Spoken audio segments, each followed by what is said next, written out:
성경의 결론의 책인 계시록에서도 오늘 마지막 22장에 와 있습니다. 말씀드린 대로 오늘 22장을 마치고 다음 한 주는 쉬겠습니다. 다음 한 주는 쉬고요. 3월 1일입니다. 그래서 휴일이기 때문에 또 다른 개인적인 스케줄도 있으실지 모르시고 그래서 한 주 쉬었다가 그 다음 주부터 다시 우리 계시록의 일종의 보완이라고 하면 보완이라고 할 수 있죠.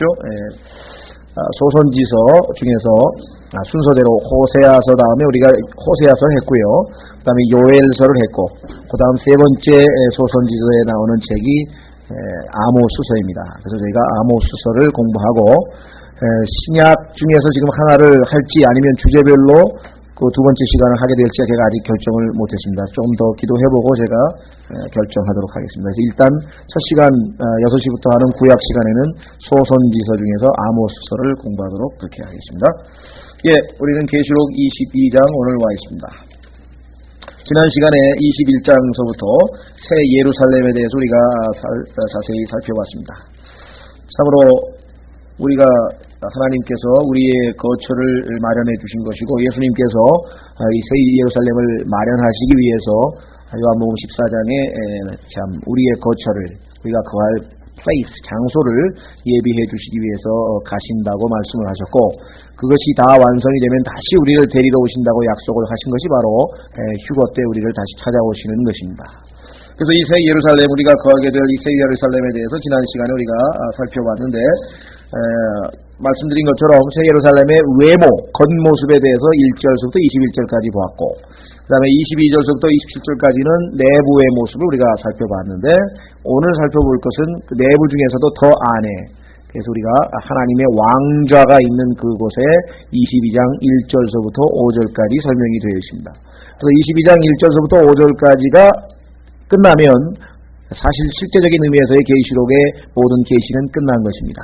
22장 6절서부터 나머지 21절까지는 그 앞에 나와 있는 내용들이 참되다고 하는 사실을 다시 한번 각성시키고 또 마지막으로 구원에 대한 초청을 하고 그렇게 해서 일종의 어떻게 보면 마지막 부연 설명 같은 것입니다. 실제적인 계시는 새 예루살렘에 하나님께서 계신 그 왕좌에 대한 22장 5절에서 모든 계시는 내용적으로는 끝나고 이제 계시록을 마지막 결론 지으면서 이제껏 한 말씀을 어떠한 내용의 것이고 어떠한 가치가 있고 이런 것들을 뒤에 좀 부연하게 됩니다.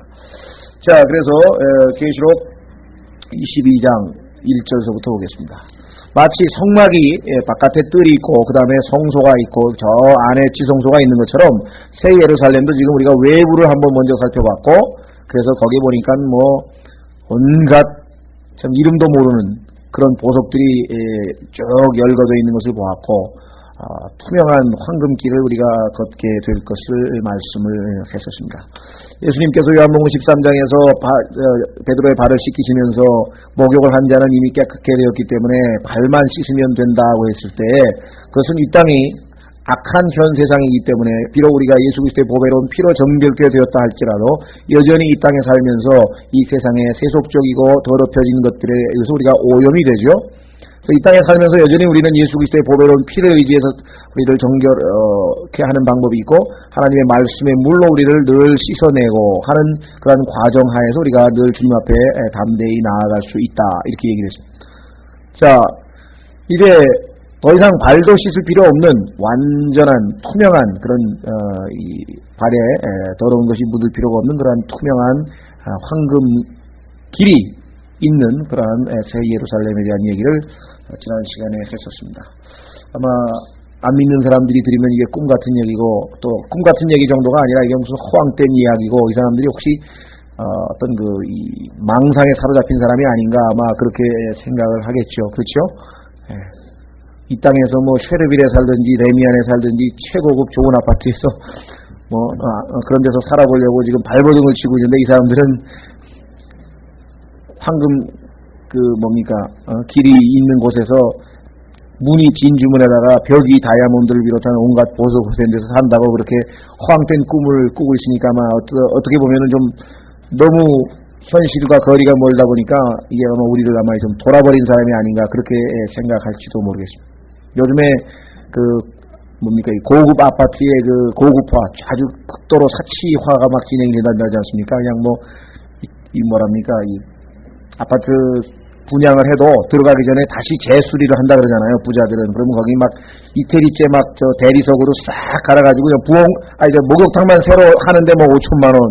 목욕탕만 새로 이렇게 뭐 어떻게 하는데 그게 5천만 원이 들어가고, 그 다음에 이제 그 뭡니까, 바닥도, 마루도 전부 다 막 무슨 대리석으로 하고 뭐, 이래가지고 뭐, 내부 그 공사하면 몇 억씩 들어간다고 그냥, 이 신문에 가끔 나는 걸 보면서, 저럴 필요가 있을까 싶은 생각이 좀 들 때가 있었습니다. 자, 어쨌거나요, 오늘은 1절서부터 보겠습니다.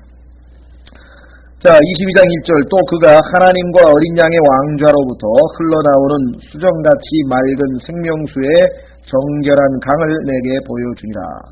그 도시의 거리 한가운데와 강의 양쪽에는 생명나무가 있어 12종류의 열매를 맺되 달마다 그 열매를 내고 그 나무의 잎사귀들은 그 민족들을 치유하기 위하여 있더라. 다시는 저주가 없으며 오직 하나님과 어린 양의 왕좌가 그 안에 있으리니 그분의 종들이 그분을 섬기며 그분의 얼굴을 볼 것이요 그분의 이름이 그들의 이마 안에 있으리라. 거기에는 밤이 없겠고 등잔불이나 햇빛이 필요 없으니 이는 주 하나님께서 그들에게 빛을 주시기 때문이라. 그들이 영원 무궁토록 통치하리로다. 이렇게 해서 말씀드린 것처럼 계시록 전체의 내용면에 있어서의 알맹이는 지금 여기서 끝이 났습니다. 자, 우선 보면은요, 그가 하나님과 어린 양의 왕자로부터 흘러나오는 수정같이 맑은 생명수의 정결한 강, 생명의 근원이 되시는 하나님이시죠. 거기에 앉아 계신 분이 하나님이신데 그 생명의 근원 되신 하나님으로부터, 하나님의 왕좌로부터 이제 생명수의 강이, 정결한 강이 흘러나온다고 그렇게 성경은 말씀을 했습니다. 여러분도 아시다시피 이 많은 도시들이 이 강을 끼고 세워져 있습니다. 서울도 물론 한강이 한복판에 흐르고 있고요. 그래서 아주 뭐 뉴욕은 뭐 허드슨 강이고 파리는 뭐 세느 강이고 무슨 영국은 템즈 강이고 해가지고 이 강에 도시가 세워지는 것은 뭐 상식적으로도 맞는 말이고 실제적으로도 역사적으로도 다 그렇게 해야 그 도시의 젖줄 아닙니까? 거기서 모든 게 공급이 되죠. 자, 그래서 여기도 지금 이 새 예루살렘에도 하나님의 왕자로부터 흘러나오는 생명수의 정결한 강이 있는 것을 보게 됩니다. 뭐 저희 집 근처에도 이 안양천이 하나 흐르고 있는데 좀 더러워서 탈이지만 그래서 그 안양천을 끼고 왼쪽에는 서울시 구로동이고 오른쪽에는 그 소위 경기도 광명시고 그렇습니다. 거기 길 건너에 우리 이창영 형제님 살아요. 그래서 우리는 보면은 이창영 형제님 댁하고 마주 보고 있어요. 자, 하여간 요즘에 또 누굽니까? 이명박 시장이 그 청계천 무슨 정화 사업을 해가지고선 지금 깨끗한 물을 공급을 한다 그러죠. 어디서 지하수를 끌어내려가지고서 아마 예루살렘에서 이명박 시장이 또 어디 초망교회 집사라니까 성경을 좀 배워가지고 그걸 가지고 어떻게 흉내를 좀 내보려고 한 건지 어쩐 건지 저는 잘 모르겠습니다만은 하여간 그것만 해도 사람들이 물론 교통이라든가 복잡한 문제가 있지만 막 지금 꿈에 부풀어 있잖아요. 서울 시내에 그냥 그런 깨끗한 시냇물이 흘러가고 양 곁에 무슨 나무를 심고 막 그러면은 사람들에게는 상당히 지금 소위 말하면 녹지화되는 거에 대해서 이제 기대가 아마 큰 것 같습니다. 저도 지금 있는 그런 삭막한 풍경보다는 훨씬 더 좋을 것 같아요. 그걸 나쁘다고 하는 건 아니지만 어차피 이건 임시적인 것이고 그죠? 영원한 새 예루살렘에서 살 때에는 여기 나와 있는 것처럼 그야말로 생명수의 강인데 여기는 순수한, 여기 정결한이라고 번역했는데요. 정결한 강이라. 청계천이 얼마나 오래 갈지 모르지만 그 생활 오염이 안 되겠습니까? 네, 틀림없이 아마 또 오염이 돼가지고 여러 가지 문제가 생길 텐데요. 자, 성경에서 강이라고 하는 것은 두 가지의 의미를 가지고 있습니다. 여기는 지금 정결한 강인데요. 첫 번째는 기쁨의 강물이라는 게 있어요. 기쁨, 즐거움. 자, 한번 확인해 보겠습니다. 시편 36편 8절. 시편 36편 8절에 가면은 강물은 즐거움, 기쁨과 연관이 있습니다.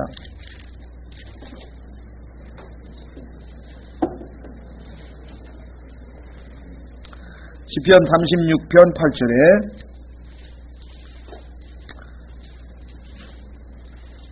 그들이 주의 집에 있는 기름진 것으로 넘치도록 만족할 것이요 주께서 주의 기쁨의 강물을 그들에게 마시게 하시리이다. 기쁨의 강물이라고 하는 표현이 나와 있죠. 자, 뿐만 아니라 시편 1편으로 갑니다. 시편 1편으로 가면은 강물은 풍요와 연관이 있습니다. 풍요, 열매, 그죠? 강물에 심기운 나무는 열매를 맺는다. 이렇게 얘기되어 있습니다. 시편 1편 3절, 시편 1편 3절에 보시면 그는 강가에 심은 나무가 제철에 열매를 맺으며 또 그 잎사귀가 시들지 아니함 같으니 무슨 일을 하든지 다 형통하리로다. 할 때 이 형통과 관련이 되어 있습니다. 우리는 이것을 영어로 prosper라고 해요. 우리 번영이라고도 번역하죠.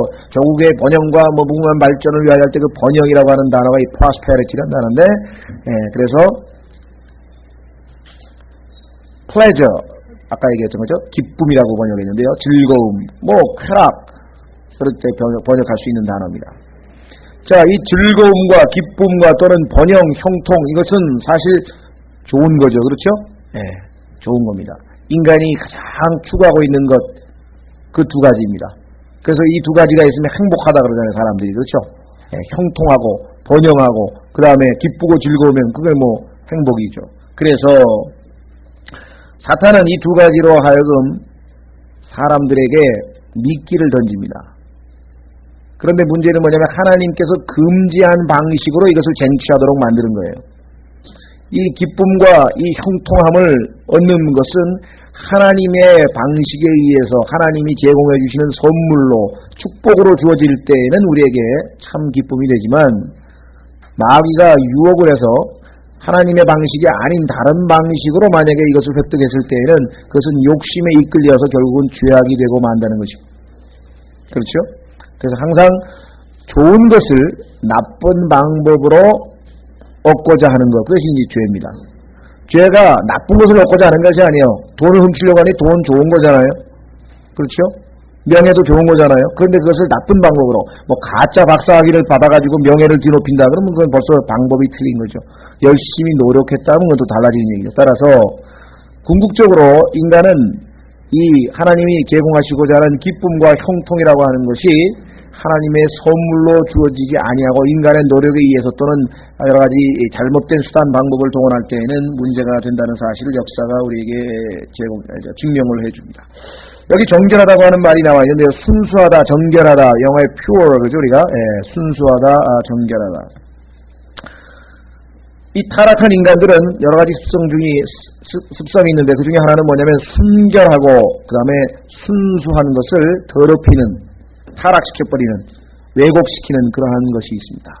그래서 이 예를 일일이 다 들을 수는 없는데요. 이 순수한 물, 하나님의 생명수가 순수한 물 아닙니까? 그런데 보면은 이 세상의 음료수 중에 소위 말하면 이 순수한 물이라고 그들이 아주 자랑하는 그러한 소위 말하면 중독물질이 함유된, 우리가 얘기하는 알코올 중독도 시키고요. 그러니까 그런 음료수가 있어요. 근데 그것이 하나님의 순수한 생명의 물을 자기들이 제공하는 것처럼 사람들에게 일종의 미혹을 시키는 거죠. 예를 들자면 여러분이 잘 아시는 위스키라는 술이 있죠. 스코틀랜드에서 시작이 됐다고 하는데 그 위스키라고 하는 단어의 어원을 살펴보면 그게 생명수란 뜻입니다. Water of Life란 뜻이에요. 위스키가 Water of Life라는 게 사람들이. 자, 프랑스에서는 브랜디라고 하는 술이 있죠. 브랜디. 그것도 역시 어원을 추적하면은 생명수입니다. Water of Life. 보드카의 일종인 스웨덴에서 만들어낸 술이 있는데 러시아에서 물론 보드카가 기원이지만 스웨덴도 러시아하고 같은 술을 만들어내는데요. 그 술 역시 이름은 생명수라고 되어 있어요. 희한하죠? 생명수가 아니죠. 그건 독이잖아요. 독. 용의 독인데 그 생명수라고 사람들이 왜곡시킨 것을 우리가 보게 됩니다. 그뿐만 아니라 맥주라고 하는 단어도 beer라고 하는 단어도 창세기에 나와 있는 부엘세바에서 beer, 부엘세바 할 때 부엘이죠. 그건 하나님께서 주신 우물 아니에요. 그죠? 육신적인 생명을 연장시키기 위해서 하나님께서 주시는 샘물인데 그 샘물을 갖다가 맥주에다 갖다 붙였대요. 자, 계속해서 계시록으로 다시 돌아갑니다. 계시록 22장 1절 또 그가 하나님과 어린 양의 왕좌로부터 흘러나오는 수정같이 맑은 생명수의 정결한 강을 내게 보여주니라. 하나님의 왕좌가 생명수가 흘러나오는 왕좌인데 그 생명수를 거부한 자들에게는, 예수 그리스도를 거부한 자들에게는 하나님의 왕좌는 심판하시는 왕좌, 두려움의 대상이 됩니다. 그렇죠? 어떤 사람에게는 생명수를 공급받는 원천이 되는가 하면 어떤 사람들에게는 이게 두려움의 원천이 된다고 하는 참으로 아이러니가 여기서 눈에 띕니다. 그렇습니다. 그렇죠? 자, 22장 2절 그 도시의 거리 한가운데와 강의 양쪽에는 생명나무가 있어 12종류의 열매를 맺되. 자, 이 12이라고 하는 것은 말씀드린 것처럼 하나님께서 처음에 이 세상을 지으셨을 때에 세상에 땅에 있는 사람들을 각각 12지역으로 나누어서 그곳에 거하도록 만드셨다 그랬죠. 그것은 이스라엘 12지파에 따라서 그렇게 배치하셨다고 신명기 32장에 나와 있습니다. 그래서 우리는 그 구절은 여러 번 찾아봤기 때문에 또 사도행전 17장에도 나와 있습니다. 신명기 32장과 사도행전 17장을 살펴보시면 하나님께서 각 사람들에게 살 지역을 다 정해 주셨습니다. 그런데 그것을 이스라엘의 12지파에 맞추어서, 그래서 12계절이 있는 것이고 12하늘에 보면 12궁성이 있는 것이고, 그래서 우주의 모든 구조가 12로 되어 있죠. 세르살렘도 12대문이 있고 12로 되어 있는 것을 보게 됩니다. 그 도시의 거리 한가운데와 강의 양쪽에는 생명나무가 있어 12종류의 열매를 맺되 달마다 12달이니까 그 열매를 내고, 그래서 각 사람들이 그 열매를 먹기 위해서 또 오죠. 자, 21장 24절 바로 위에 21장 24절에 보시면은 누가 그 대상자인가가 거기에 나옵니다. 구원받은 자들의 민족들이 그 도시의 빛 가운데서 다니겠고, 여기 나와 있잖아요. 땅의 왕들이 자기의 영광과 종기를 가지고 그리로 들어가리라. 그래서 예수 그리스도를 경배하러 다달이 각 지역의 대표들이 이제 찾아오게 되죠. 그렇게 되면은 그때마다 이제 공급을 해주는 거죠.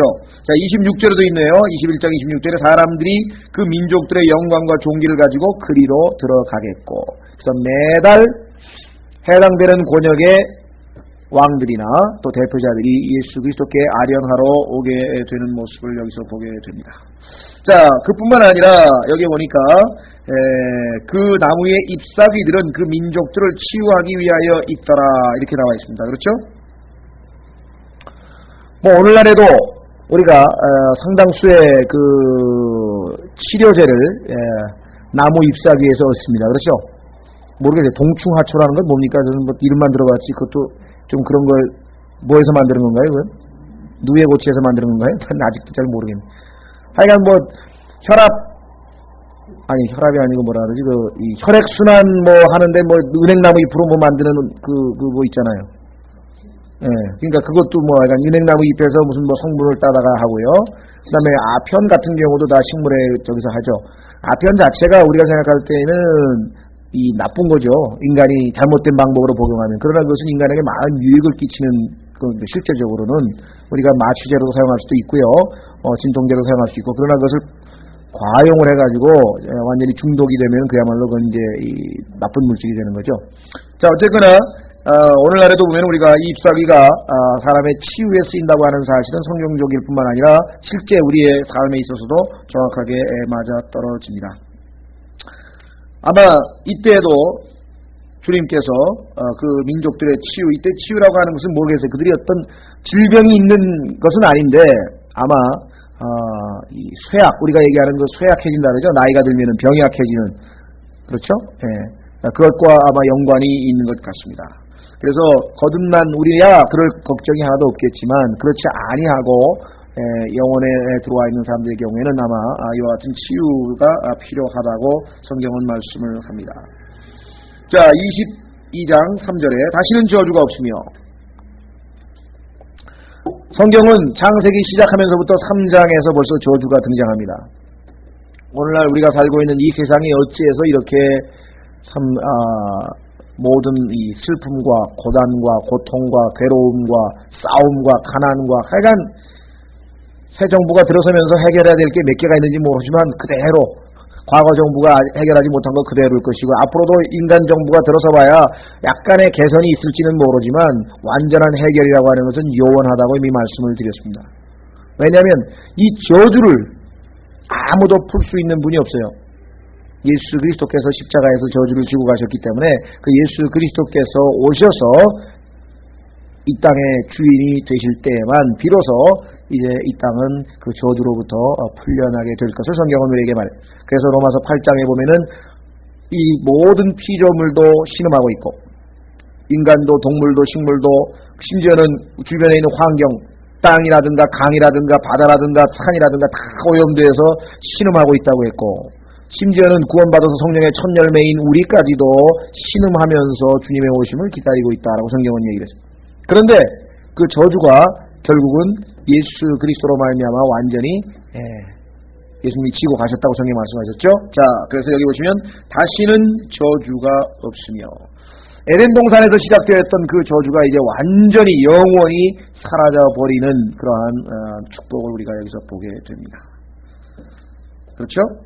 예, 그래서 이제 오직 어린 양과 어린 양의 왕좌가 그 안에 있으리니, 자, 하나님이 다스리는 정치는, 하나님의 정치는 그야말로 의로운 정치요, 완전한 정치입니다.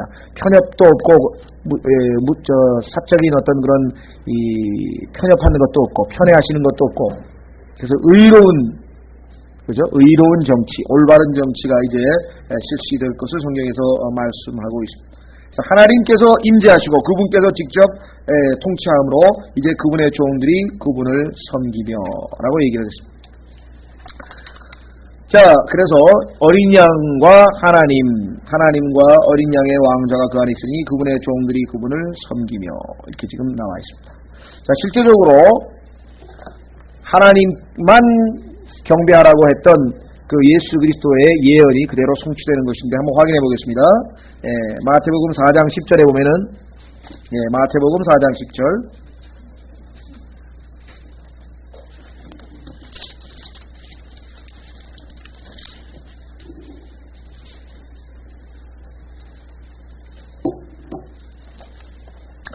마태복음 4장 10절에 이에 예수님께서 그에게 이르시되 사탄아 여기서 물러가라 이는 기록된 바 너는 주 내 하나님께 경배하고 오직 그분만을 섬길지니라 하였습니다. 그런데 이 땅에 있는 많은 인간과 많은 악한 영들은 여전히 하나님만 섬기지 아니하고 하나님 이외의 것들에 대해서 경배하고 절하고 엎드리고 심지어는 하나님께서 조롱하시는 나무도 만들어 놓고 절도 하고 돌덩이에다가도 절도 하고 섬기고 있다 이 말이죠. 그렇죠? 그러나 이제 이 예수 그리스도께서 말씀하신 이 예언의 말씀이 그대로 성취되어서 이제 계시록 22장 3절에 보니까 이제 하나님과 어린 양의 왕자가 그 안에 있고 이제 모든 사람들이 그분의 종들이 이제 그분을 섬기는 모습을 우리가 확인하게 됩니다. 그렇죠? 자, 22장 4절에 그분의 얼굴을 볼 것이요. 이 엄청난 일이네요. 그렇죠? 구약성경에서는 그분의 얼굴을 보면 다 직사이죠. 다 죽었잖아요. 그래서 하나님께서 잘못하면 나를 보면 다 죽을까봐 너희는 몇 번씩 모세에게 가서 백성들에게 금을 그어놓고 시내 산에서 저 밑에다 금을 그어놓고 백성 곳까지 오고 짐승도 그냥 그 경계만 넘으면 바로 하나님의 거룩하심에 그들은 죄인이고 하나님의 거룩하심의 그 능력으로 말미암아 다 죽게 될 것을 얘기해서 모세가 올라올 때마다 다시 한번 내려가서 확인하라. 금 넘어오는지 안 넘어오는지 여러 번에 걸쳐서 얘기를 했고요. 마찬가지로 지성소에도 짐승의 피를 들고 하나님께서 정하신 대제사장이 들어가기 전에 엉뚱한 사람이 거기 잘못 들어갔다는 그냥 그대로 즉사하는 것을 우리가 곳곳에서 봤었습니다. 그렇죠? 더더군다나 구원받은 우리 그리스도인들마저도 이 세상에서는 희미하게 보고 있다. 희미하게. 그렇죠? 빌립은 아버지를 좀 보여달라 그랬더니 예수님께서 나를 본 자는 아버지를 보았는데 뭘 또 보여달라 그러냐.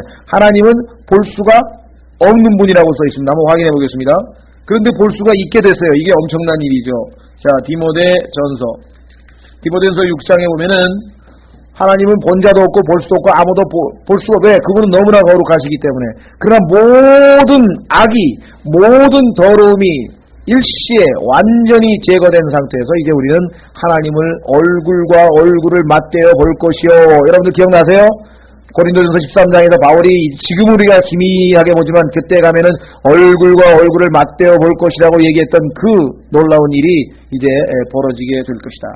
자, 디모데전서 6장에 보시면은요. 16절 디모데전서 6장 16절에 오직 그분께만 죽지 아니함이 있고, 자, 죽지 아니함, 여러분들 안 죽으려면 그분께로 가면 되는 거예요. 예수님께로 가면 되는 거죠. 자, 오직 그분께만 죽지 아니함이 있고 그분은 아무도 접근하지 못할 빛에 거하시며 아무도 보지 못하였고 또 볼 수도 없는 분이시니 그분께 존귀와 영존하는 권능이 있기를 원하노라. 그런데 지금 볼 수 있게 됐어요. 자, 고린도전서 13장으로 갑니다. 고린도전서 13장에 가면 바울이 그 언젠가는 그날이 오면 정면으로 하나님을 보게 될 것이라고 말씀을 한 적이 있었죠. 자, 죄송합니다. 고린도전서 13장. 고린도전서 13장 12절에 이는 우리가 지금은 거울을 통하여 희미하게 보나 그때에는 얼굴을 마주 대하여 볼 것이요 내가 지금은 부분적으로 아나 그때에는 주께서 나를 아시는 것 같이 나도 알게 될 것이니라. 그런데 드디어 이제 우리는 완전한 교제, 지금은 완전한 교제는 아니죠. 안 보이지만 믿음으로 하는 교제잖아요, 하나님과. 그렇죠.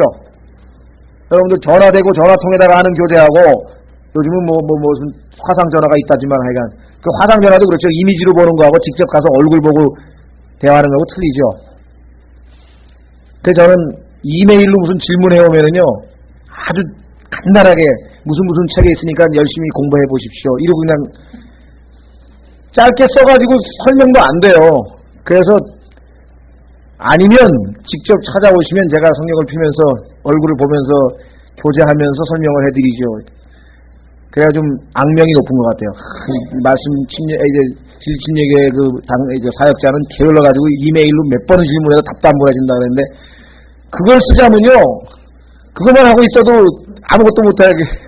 그래서 무슨 책에 자세히 있으니까 제가 그걸 어떻게 또 다 써서 올립니까? 그러니까 그걸 보시고 더 궁금하시면 직접 한번 찾아오십시오. 그럼 제가 교제하면서 더 그게 훨씬 낫지 않겠습니까? 네, 마찬가지예요.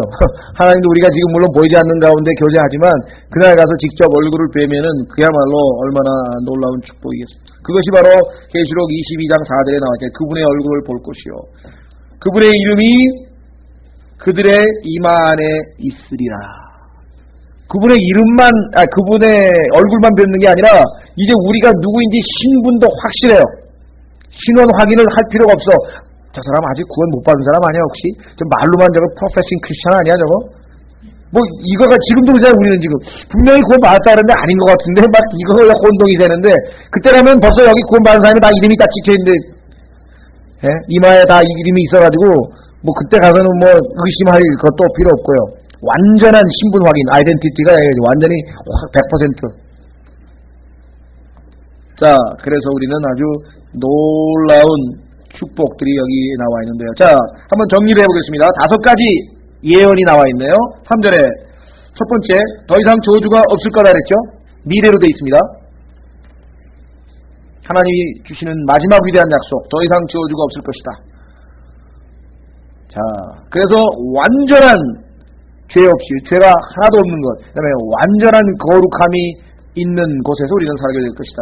두 번째는 여기 보시면 하나님의 왕좌에 있죠. 왕좌. 하나님의 왕좌가 있다라고 하는 말은 뭡니까? 완벽한 통치. 그렇죠? 요번에 고건 총리인가 그 양반도 지금 나와서 청문회 하는 거 보니까 몇 가지는 캥기는지 답도 못하고 막 중얼중얼대다가 그게 없어요. 이 하나님은 완벽한 흠이 없으신 분이 완전한 통치. 그야말로 정치 중의 정치 우리가 맛볼 수 있고요. 자, 그 다음에 보니까요. 그 다음에는 이스린이 다음에 섬기리니 여기도 미르시죠. 섬기리니. 자, 하나님께서 아담에게 일을 맡기셨죠. 그런데 아담이 에덴 동산에서 하나님이 맡기신 일은 제대로 안 하고 쓸데없이 마귀에게 걸려 들어가가지고 하나님의 일을 망쳤잖아요. 그래서 하나님께서 다시 일을 하실 수밖에 없죠. 6일 하고 6일째 하다가 쉬셨는데 쉬지도 못하고 다시, 그래서 내 아버지가 일하시니 나도 일하노라 하고 예수님께서 말씀하셨잖아요. 그렇죠? 자, 그러나 이제는 그야말로 완전히 타락한 흔적이 싹 사라지고 다시 하나님과 아담 사이에, 그렇죠, 섬김이 여기 나와 있단 말이에요. 완전한 일. 그렇죠? 자, 네 번째는 그분의 얼굴을 볼 것이요. 아까 말씀드린 것처럼 완전한 교제입니다. 불완전한 교제가 아니라 이제 완전한 교제가 우리에게 주어진다. 자, 다섯 번째는 그분의 이름이 그들의 입 안에 있으리요. 그렇습니다. 아까 말씀드린 것처럼 뭐 의심이나 혹시 저것도 우리 식구 아닌 거 아니야? 혹시 저기 마귀의 자식이 우리 편에 끼어든 거, 혹시 스파이 아니야? 여러분들 생각은 어떤지 잘 모르겠습니다만은 그렇죠. 우리가 어떨 때 우리 같이 교제하는 가운데 조금 미심쩍은 사람이 오면 어떻게 돼요? 혹시 그럴 때가 있잖아요, 그죠? 또 저는 혹시 구원을 안 받은 것 같은데 어떻게 간증이 좀 확실하지가 않은 것 같은데 뭐 이럴 때도 있습니다만은 어쨌거나 여기 보니까 완벽하게 이제 신분 확인이 됩니다. 그 다음에 다섯 번째는 거기에는 밤이 없겠고 이렇게 나와 있군요. 영원한 낮, 그렇죠? 밤이 없어요. 밤이 없겠고. 자, 마지막으로 일곱 번째 하나님의 약속. 등잔불이나 햇빛이 필요 없으니 이는 주 하나님께서 그들에게 빛을 주시기 때문이라. 그 다음에 마지막에 뭡니까? 그들이 영원 무궁토록 통치하리로다. 주님과 함께 왕노릇하는 이 통치는 우리가 주님의 보상으로 우리에게 주어졌죠. 그렇죠? 하나님을 드높이고 하나님의 아들을 우리가 경배하고 영광을 돌렸던 그걸로 인해서 우리에게는 참으로 영원히 통치하는 그러한 보상이 우리에게 주어질 것이다. 이렇게 해서 정말 엄청난 일곱 가지의 약속과 함께 우리가 영원토록 보내게 될 것을 오늘 우리가 다시 한번 확인을 하게 됩니다. 그렇죠? 예. 자, 로마서 5장 17절에 보면은 어떻게 통치하느냐? 생명 가운데 통치한다 그랬는데 한번 확인해 보겠습니다. 우리의 통치는 어떤 통치인가? 로마서 5장 17절.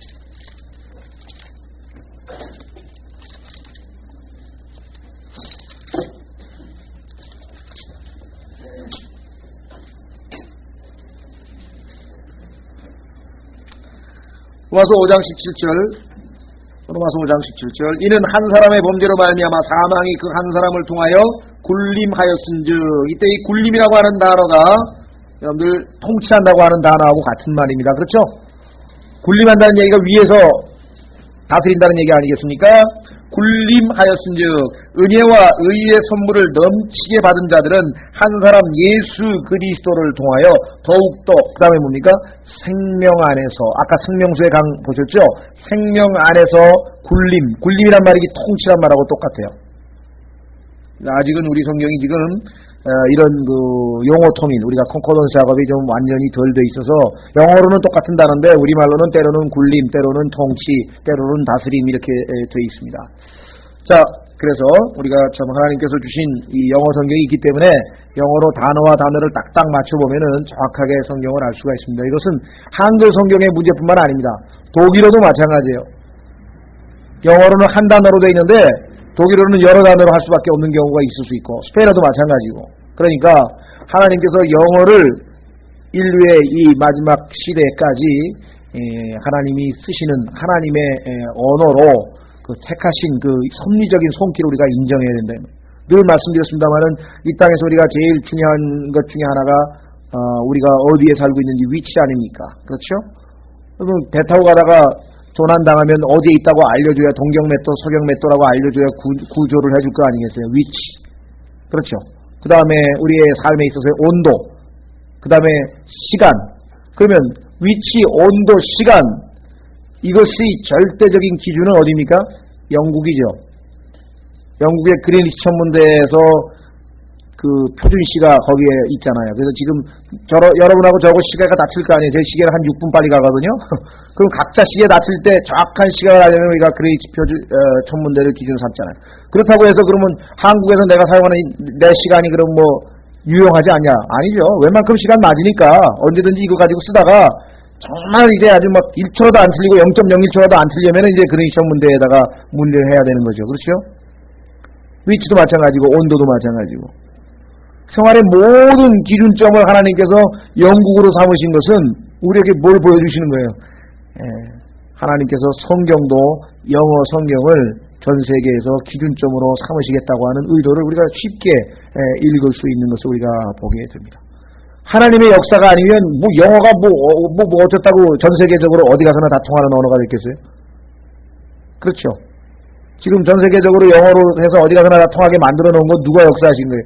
하나님의 역사시죠. 그렇죠? 따라서 우리는 하나님의 이 섭리적인 손길을 우리가 인정을 하게 됩니다. 뭐 중국, 일본, 그 콧대 높은 프랑스, 요즘에 프랑스가 미국하고 자꾸 붙으려고 그러는데요. 프랑스도 이미 갔어요. 그 무슨 소리냐면 옛날에는 프랑스 사람들이 영어를 안 배웠어요. 아주 이 자존심이 세가지고 그래가지고 뭐 컴퓨터 용어도 어떻게든지 뭐 불어로 좀 해보려고 그랬는데 안 돼요. 그게 이제는 전부 영어를 갖다 쓰는 거예요 이제. 그래서 프랑스 사람들도 지금 영어 못하면 이제 어디 취직도 안 되고 그러니까 막 죽어라고 영어 배우느라고 난리가 나죠. 프랑스 사람들도. 독일 사람들은 뭐 진작부터 독일어는 쓰임이 별로 없잖아요. 프랑스는 그래도 세계 20몇 개국이나 되지만요. 독일은 아주 어릴 때부터 영어를 가르쳐가지고 아주 잘해요. 특히 북구라파 같은 때는요, 뭐 초등학교부터 영어를 가르쳐가지고 뭐 아주 잘합니다. 뭐 히딩크가 뭐 달래 영어를 잘하는 게 아니라 그냥 어렸을 때부터 이렇게 늘 배워와서 이렇게 잘하는. 자, 얘기가 빗나갔습니다만은 그래서 이 reign이라고 하는 단어가 같은 단어다. 그래서 통치한다고 하는 단어입니다. 계시록 22장. 자, 생명 안에서 우리가 통치하게 될, 영원 무궁토록 통치하게 될 너무나 큰 보상과 축복을 받게 되었습니다. 그렇죠?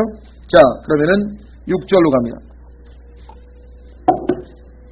또 그가 내게 이르기를 이 말씀들은 신실하고 참되도다.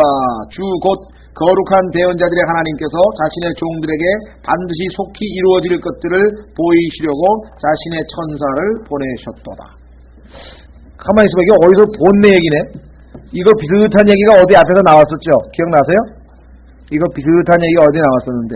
자, 22장, 계시록 1장으로 가보겠습니다. 계시록 1장에 가면은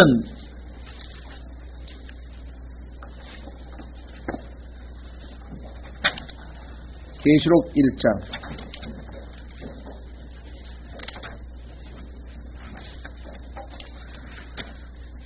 자, 계시록 1장에 가면은요, 계시록 22장과 유사한 표현들이 반복해서 나오는데, 그걸 여러분들이 한번 지금 짚어갑니다.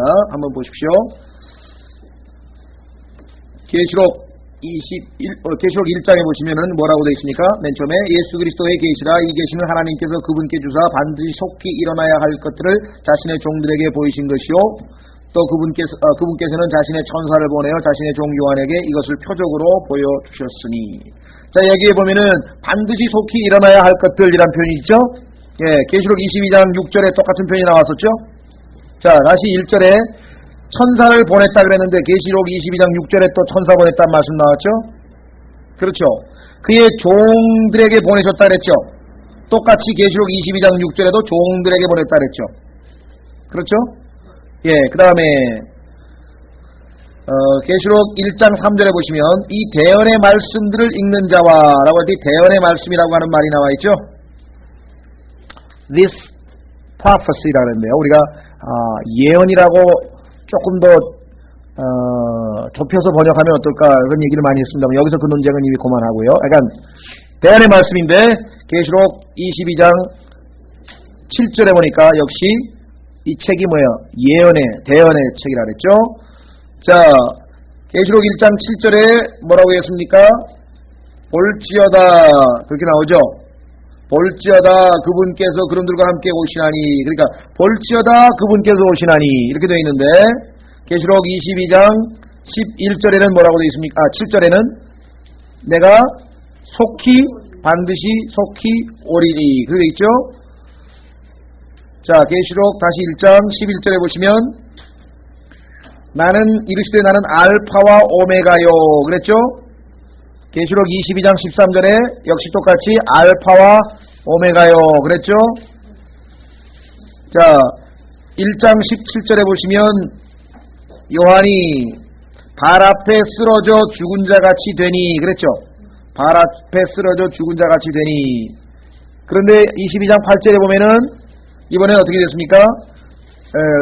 엎드려서 경배한다 그랬죠. 예. 같은 지금 포즈를 취했단 말이에요. 무릎 꿇고. 그 다음에 계시록 1장 3절에 보면은 때가 가깝다 그랬는데 계시록 22장 10절에 보니까 때가 가깝다 그랬죠. 그렇죠? 자, 계시록 1장 17절에 보면은 주님께서 요한에게 직접 말씀을 하십니다. 내가 그분을 볼 때 그분의 발 앞에 쓰러져 죽은 자 같이 되니 그분께서 오른손을 내 위에 얹으시며 이르시되 뭐라고요? 두려워하지 말라 나는 처음이요 마지막이니. 이렇게 예수님이 요한에게 지금 직접 하시는 말씀이 나오죠. 자, 그런데 계시록 22장 16절에도 역시 요한에게 주님께서 직접 말씀하십니다. 자, 마지막으로 계시록 1장 7절에 보면은 뭐라고 되어 있냐면요. 참으로 그러하리로다 아멘. 참으로 그러하리로다 아멘. 이렇게 되어 있는데 20절 보시면 계시록 22장 20절 보시면 마찬가지로 똑같은 표현이 나오죠. 영어로는 even so 이렇게 되어 있습니다. 계시록 22장 20절에 보시면 과연 그와 같이 오시옵소서 이렇게 되어 있죠. even so come. 그러니까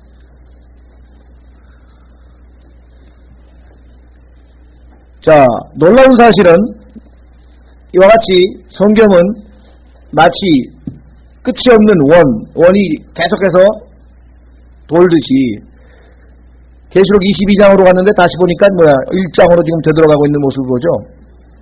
지난번 우리가 주제별 성경 공부할 때 여러분들 기억나시는지 모르겠는데 창세기 1장 2장과 계시록 21장 22장을 비교를 했더니 어땠습니까?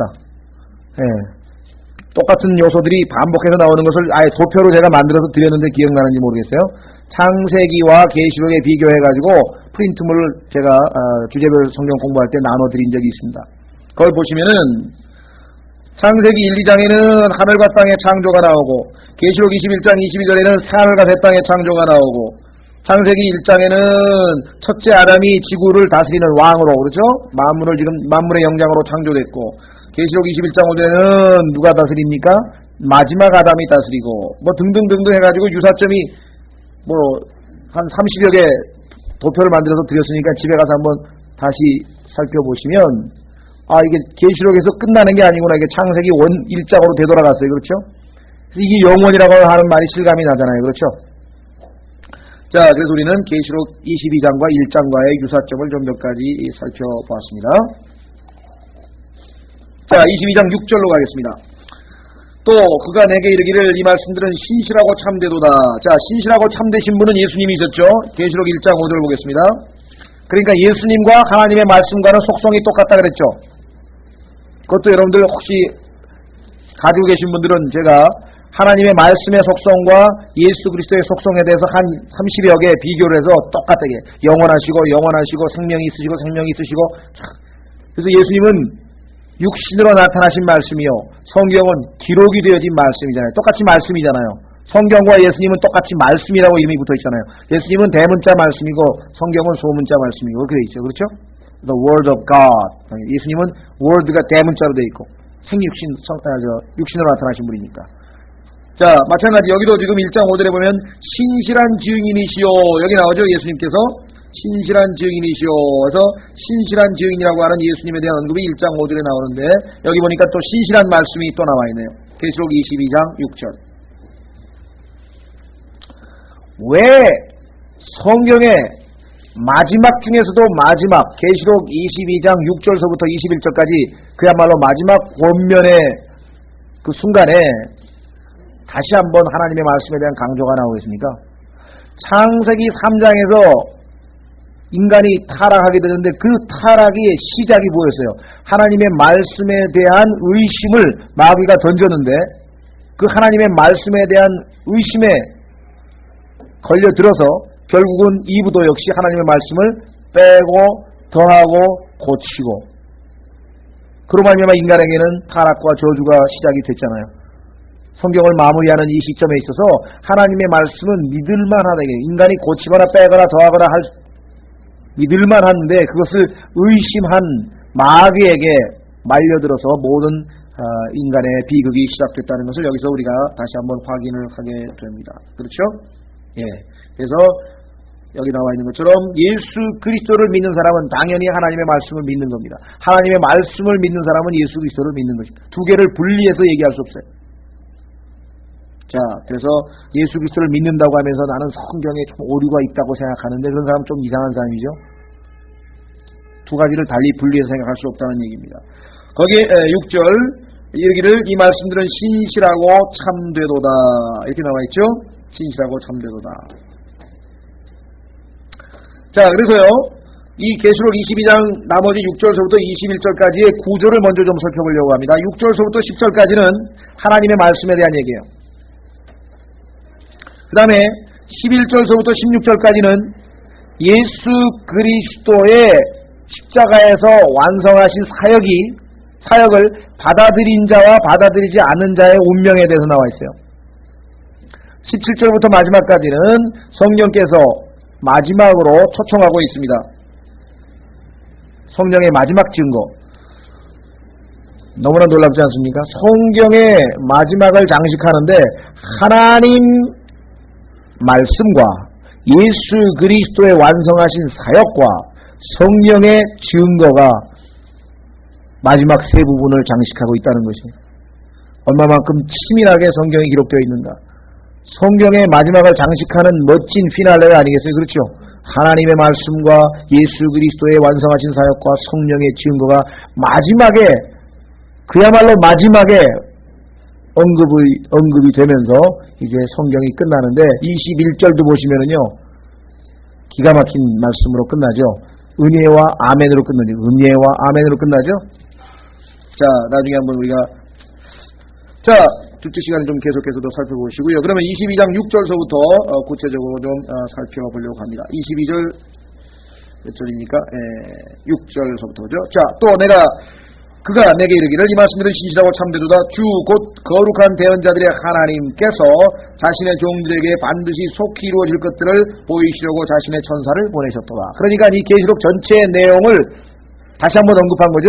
이제 이루어질 미래적 사건이라고 하는 사실. 계시록 1장에서도 언급했던 그 내용입니다. 자, 보라 내가 속히 오리니 이 책의 대언의 말씀들을 지키는 자는 복이 있도다 하더라. 6절에는 지금 누가 얘기했습니까? 천사가 지금 얘기하고 있는데요. 주님께서 오신다고 하는 내용은 천사가 얘기하기보다는 예수님께서 직접 나서서 발설하시는 것이 훨씬 더 효과적이라고 하는, 마치 그러기라도 한 것처럼 예수님께서 직접 개입을 해서 나라고 지금 말씀하고 계시죠. 보라 내가 속히 오리니. 예? 자, 이 속히 오신다는 말씀이 세 번 나오는데요. 한번 체킹하겠습니다. 7절에 한번 나오고 그 다음에 12절에 한번 나옵니다. 그 다음에 20절에 한번 나옵니다. 자, 그럼 한번 살펴보겠습니다. 7절에 나온 것은 뭐였습니까? 7절에 나오는 것은 예수님의 재림과 뭐와 연관이 있어요? 이 책의 대언의 말씀들을 지키는 자는 복이 있도다 그랬잖아요. 그럼 예수 그리스도의 재림과 이 책의 대언의 말씀을 지키는 자와의 연관이에요. 늘 말씀드리지만은 우리가 주님이 오시기를 사모한다고 하는 것은 우리가 순종하면서 기다린다고 하는 것이 전제지. 그렇죠?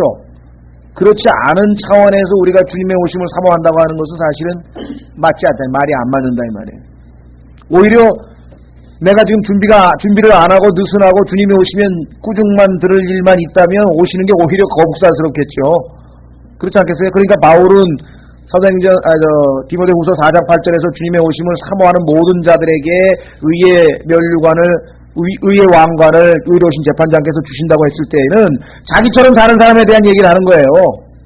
바울처럼 그렇게 준비된 상황에서 사는 사람들은 의의 왕관을 주시러 올 때 기쁨으로 나서겠지만, 그렇지 않고 금과 은과 보석은 하나도 없고 나무와 풀과 지푸라기만 잔뜩 육신의 일들만 가지고 간 사람들은 어떻게 되겠어요?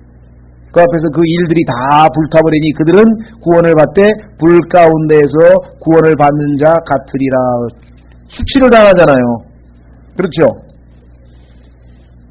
그렇죠? 네. 자, 그래서 여기 나와 있는 것처럼 첫 번째 재림은 말씀을 지키는 것과 연관이 되어 있고, 두 번째는 22장 12절에 예수님의 재림은 뭐와 연관이 있냐? 종들의 보상과 관련되어 있습니다. 보십시오. 보라 내가 속히 오리니 내가 줄 보상이 내게 있어 각 사람에게 그 행위에 따라 주리라. 여러분 자녀들 키워보면 아시거든요. 학교에서 100점 맞았다. 그냥 아빠 들어오기가 그렇게 기다려지는 거예요. 왜? 가서 보여주고 빨리 상 받아야 되니까. 그렇잖아요? 아빠가 분명히 100점 맞으면 지금 상 준다고 약속을 했는데 얼마나 기다려지겠어요. 지금 100점을 맞아가지고 왔으니까. 그런 심정이죠. 그렇죠? 예, 주님께서 보상하신다고 하는 그 약속대로 우리가 실행을 했다면 정말 주님의 오심이 기다려지는 것이고 사모하게 되는 것이겠죠. 그렇죠? 예. 자, 세 번째 20절에 보시면 이것들을 증거하신 이가 이르시되 내가 반드시 속히 오리라. 이것이 예수 그리스도의 마지막 말씀입니다. 성경에 기록되어 있는 예수 그리스도의 마지막 말씀이 뭐냐? 내가 반드시 속히 오리라. 그리스도 자신의 증거입니다. 어떤 사람은 2000년 전부터 오신다는 얘기 그렇게 오래 하시더니 아직도 안 오셨네. 그런데 그런 사람들은 성경에 뭐라 그랬습니까? 뭘 모르는 사람이라 그랬어요. 왜? 베드로후서 2장에서 그분께는 하루가 1000년 같고 1000년이 하루 같기 때문이라. 예수님께서 내가 곧 속히 오리라 한 이틀밖에 안 지난 거예요. 하나님의 계산을 하면 이틀밖에 안 지난 거라고요. 그러니까 퀵클리가 맞죠. 그렇잖아요. 무슨 말 이해가 되세요? 그러니까 우리 생각에는 안 믿는 사람들은 왜 더디 오냐고 베드로후서에서 조롱하면서 그러잖아요. 사람들이 여기 써 있잖아요. 베드로후서에도 그런 사람들이 있을 터인데 그것 뭘 몰라서 그러는데 그분께는 하루가 1000년 같고 1000년이 하루 같기 때문에 그게 올해가 아니라 말이에요. 우리한테나 유한한 인간에게는 그게 2000년이 긴 세월이지 예수 그리스도에게는 이틀밖에 안 된다고요. 그러면은 2000년이 이틀 같다. 그것까지 생각이 되는데 그러면 하루가 1000년 같으면 어떻게 돼요 지금? 몇천 년 지난 겁니까? 2000년 곱하기 365일 하면은 그 일수가 나올 텐데 그거 곱하기 또 1000년을 해야 될 거 아니에요. 왜? 예수님은 하루를 또 1000년 같다고 했으니까. 그건 어떻게 해석을 할 거예요, 여러분들? 1000년이 하루 같다. 그건 예수님이 그 2000년을 그냥 이틀밖에 안 지났으니까 곧 오신다. 그건 이해가 되는데 그러면 하루를 1000년 같이 이거 왜 그러실까요?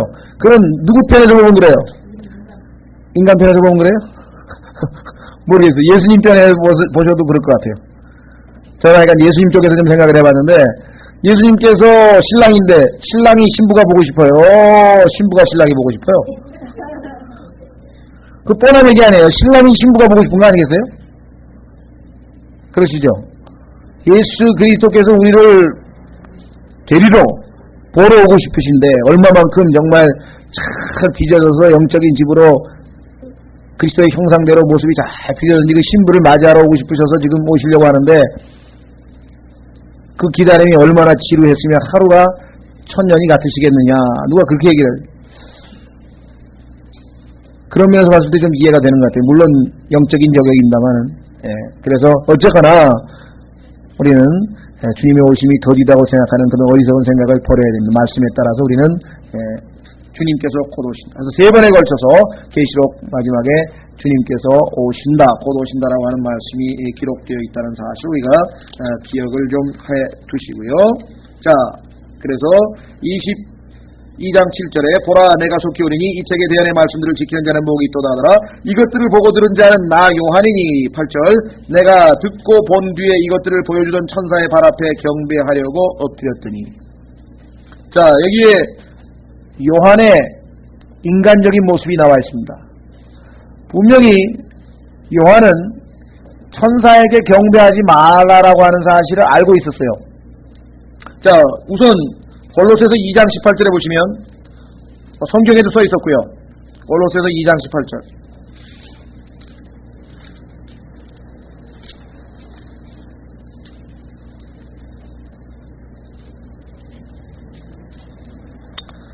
골로새서 2장 18절에 아무도 꾸며낸 겸손과 천사 숭배로 너희를 속여 너희 보상을 빼앗지 못하게 하라.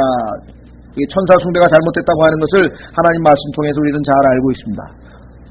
아마 예수 그리스도께서 3년 반 동안 제자들과 사셨을 때도 아마 충분히 그와 같은 것을 가르치셨을 것이에요. 왜? 어떻게 하느냐?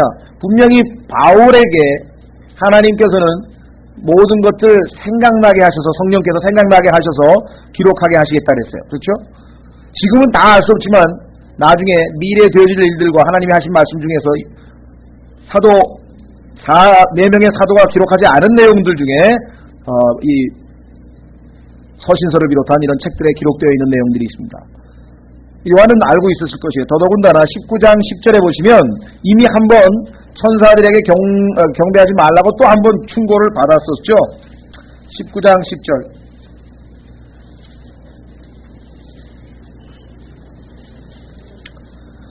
이에 내가 그의 발 앞에 엎드려 그에게 경배하려 하니 그가 내게 말하기를 나는 내 동료 종이요 예수님의 증거를 가진 내 형제들 가운데 속한 자니 너는 주의하여 그리하지 말고 오직 하나님께 경배하라. 이는 예수님의 증거가 대언의 영이기 때문이라 하노라. 이미 한번 경고를 받았었어요. 그런데 그 환상이 너무나 엄청난 환상에서 두려움 가운데서, 그렇죠? 요한이 두려움 가운데서 지금 다시 한번 이 천사에게 경배하는 모습을 보게 됩니다. 이것이 인간의 나약함이거든요. 하나님 말씀이 지금 얼마만큼 믿을만하냐 그 얘기를 했는데 그 하나님 말씀에 버젓이 천사를 경배하지 말라는 걸 알면서도 그 환상의 어떤 위압감에 눌려가지고 어미함에 눌려가지고 지금 그냥 자기도 모르게 지금 두려움 가운데에서 경배하는 모습을 우리가 보게 됩니다. 놀라운 사실은 저에게도 큰 위안이 되는 거죠. 그렇죠? 이 요한 같은 사람들이 어쩔 수가 없었구나 라고 하는 것도 있겠고요. 또 한 가지는 참으로 성경이 하나님의 말씀인 것은 요한이 이렇게 지금 하나님의 말씀을 어긴 사실을 성경에는 왜 그대로 기록해놨냐 수치스러워 빼야 될 거 아니겠어요? 자기가 쓴 건데 여러분들 어떻겠습니까? 자기가 쓴 건데 자기가 수치스러운 일을 다 써놔요 거기다가? 성경은요 다 써놨어요. 유대인들이 유대 민족의 조상이라고 하는 아브라함의 죄도 다 써놓고요 다윗의 죄도 다 써놨다고요. 이순신 장군이나 세종대왕은 죄가 없어요. 그냥 우리나라 경기를 보면 완벽한 사람이에요. 그 사람들은 죄가 없어요. 그렇죠? 전기 이렇게 완벽한 사람이 없을 정도로 해놨는데 여기 보면 다 있는 없는 것 그대로 사실대로 기록한 것을 우리가 보게 됩니다. 자, 그래서 우리는 천사에게 경배했던 것을 보지만 이것은 인간의 나약함이었고 그것을 솔직하게 기록을 해놓게 됩니다. 좀 쉬었다가 다음 시간에 마지막 8절서부터 21절까지 보겠습니다.